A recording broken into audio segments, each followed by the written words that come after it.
कि राजस्थान के नए मुख्यमंत्री का नाम ऐलान कर दिया गया। भजन लाल शर्मा राजस्थान के नए मुख्यमंत्री होंगे। तो राजस्थान के नए मुख्यमंत्री का नाम का ऐलान कर दिया गया है। विधायक दल की बैठक में नाम का ऐलान किया गया है। संगनेर सीट से विधायक हैं भजन लाल शर्मा। पहली बार इस सीट से वो विधायक बने हैं। आरएसएस के करीबी माने जाते हैं और बीजेपी के 3 बार महामंत्री भी रह चुके हैं। वही राजस्थान में 2 डिप्टी सीएम भी होंगे। तो देखिए, अब काफी कड़ी मशक्कत के बाद नाम का ऐलान कर दिया गया है बीजेपी की तरफ से। आपको बता दें, सरोज पांडे, राजनाथ सिंह और तमाम जो बीजेपी के कद्दावर नेता थे, वही संसदीय कार्य मंत्री प्रहलाद जोशी भी पहुंचे हुए थे। और उसके बाद विधायक दल की बैठक हुई और विधायक दल की बैठक के बाद नाम का ऐलान कर दिया गया है। राजस्थान के नए मुख्यमंत्री का नाम का ऐलान कर दिया गया है। संगनेर सीट से वो पहली बार विधायक बने हैं और भजन लाल शर्मा नए मुख्यमंत्री होंगे। आपको बता दें कि इस सीट से कांग्रेस के प्रत्याशी पुष्पेंद्र भारद्वाज को 48,000 वोटों से हराया था, जिसके बाद आज उन्हें बड़ी सौगात मिली है।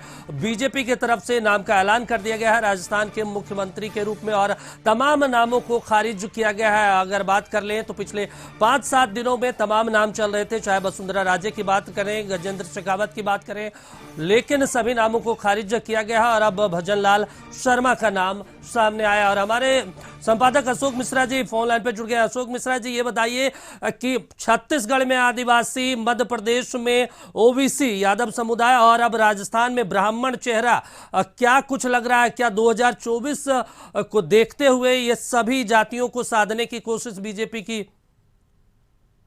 बिल्कुल, देखिए, जो उम्मीद थी वैसा ही हुआ और ये उम्मीद की जा रही थी कि बीजेपी का जो केंद्रीय नेतृत्व है वो ऐसे नाम को सामने लाएगा जिससे फिर लोग बहुचक रहेंगे। और यही वजह है कि आज जिस तरह से नाम की घोषणा की गई है और एक नए चेहरे को यहाँ लाया गया है मुख्यमंत्री के रूप में, ये भी अपने आप में आश्चर्यजनक है, क्योंकि ये पहली दफा विधायक हुए हैं। और अगर राजनीतिक अनुभव की बात करें तो राजस्थान में बीजेपी के पास बड़े नेताओं की एक लंबी टीम थी, एक लंबी फौज थी।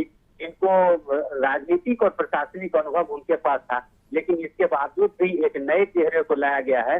तो इससे साफ जाहिर है कि बीजेपी वहां पे लंबी पारी खेलना चाहती है। और जो इस तरह के फैसले लिए गए और पिछले दिनों जो खबरें आ रही थी कि वसुंधरा राजे सिंधिया नहीं मानेगी किसी भी कीमत पर, और कहीं न कहीं वसुंधरा राजे चाहती है कि कम से कम 1 साल के लिए उन्हें मुख्यमंत्री बनाया जाए, और उनके समर्थन में काफी विधायक हैं।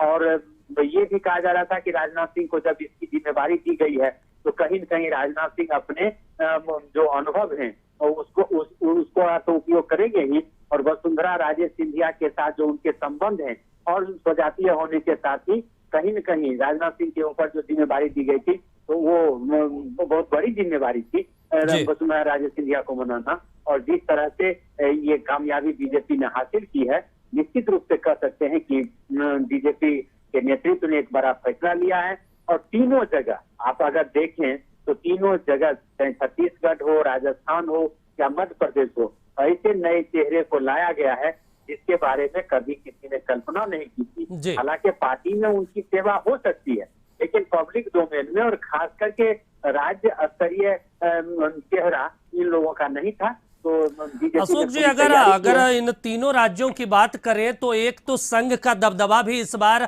इन फैसलों में देखने को मिला है। दूसरा, मोदी और अमित शाह ने कॉपीराइट जो था कि जो पुराने चेहरे थे उन्हीं को बार बार रिपीट करना है, उस कॉपीराइट को भी खत्म करने की कोशिश की है। लेकिन एक नया प्रयोग इस बार इन तीनों राज्यों में देखने को मिल रहा है कि तीनों राज्यों में 2-2 उप मुख्यमंत्री बनाया गया है।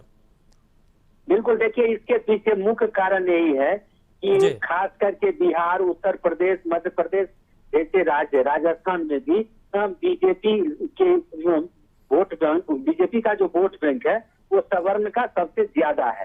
तो ऐसी परिस्थिति में बीजेपी ये भी संदेश देना चाहती है। और बिहार में अभी भी आप अगर बात करें या उत्तर प्रदेश में, तो सवर्ण मतदाता ही एक तरफा बीजेपी को वोट करते रहे। तो ऐसी परिस्थिति में अगर किसी सवर्ण को मुख्यमंत्री नहीं बनाया जाता तो वो ये हो सकता था कि आगामी लोकसभा चुनाव में ये गलत संदेश जाता।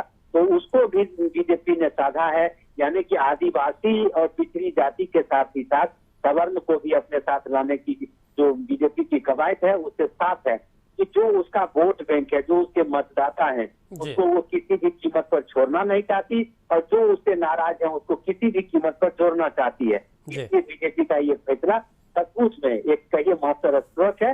आने वाले दिनों में इसका असर भी दिखेगा कि जब बिहार और उत्तर प्रदेश जैसे राज्यों में चुनावी सभाएं होंगी, तो एक तरह से कहिए कि वही भजन लाल शर्मा और मोहन यादव जैसे लोग काफी कारगर सिद्ध होंगे बीजेपी के लिए। और छत्तीसगढ़ के जो नए मुख्यमंत्री हैं वो झारखंड और उड़ीसा में बीजेपी के लिए कहीं न कहीं उनकी नाव को पार लगाने में काफी महत्वपूर्ण भूमिका अदा करेंगे। तो एक तरह से बीजेपी ने कम समय में, और ये कह सकते हैं कि जो 3 राज्य थे, वो तीनों राज्यों में जो समीकरण है, वो समीकरण को बिठा करके यह जरूर संदेश देने की कोशिश की है कि बीजेपी अपने वोट बैंक को बढ़ाना चाह रही है, उसको जोड़ना चाह रही है, वोट बैंक को इजाफा करना चाह रही है, किसी भी कीमत पर अपने पुराने जो वोट बैंक है उसको छोड़ना भी नहीं चाह रही। चलिए, बिल्कुल अशोक जी, अब देखना होगा कि इसका असर 2024 के लोकसभा चुनाव में क्या कुछ निकलकर सामने आता है। तमाम जानकारी के लिए शुक्रिया आपका। तो देखिए, एक बार फिर से हम आपको बता दें, अब पहली बार विधायक बने थे ये भजन लाल शर्मा, और आपको बता दें कि राजस्थान में 2 डिप्टी सीएम का ऐलान किया गया है, और अब काफी कड़ी मशक्कत के बाद दिया कुमारी और प्रेमचंद वैरबा डिप्टी सीएम बनेंगे। साथ ही भजन लाल शर्मा मुख्यमंत्री होंगे। राजस्थान के ब्राह्मण समुदाय से आते हैं, तो देखिए लगातार तीनों राज्यों में सभी जातियों को साधने की कोशिश की है 2024 के लोकसभा चुनाव को लेकर।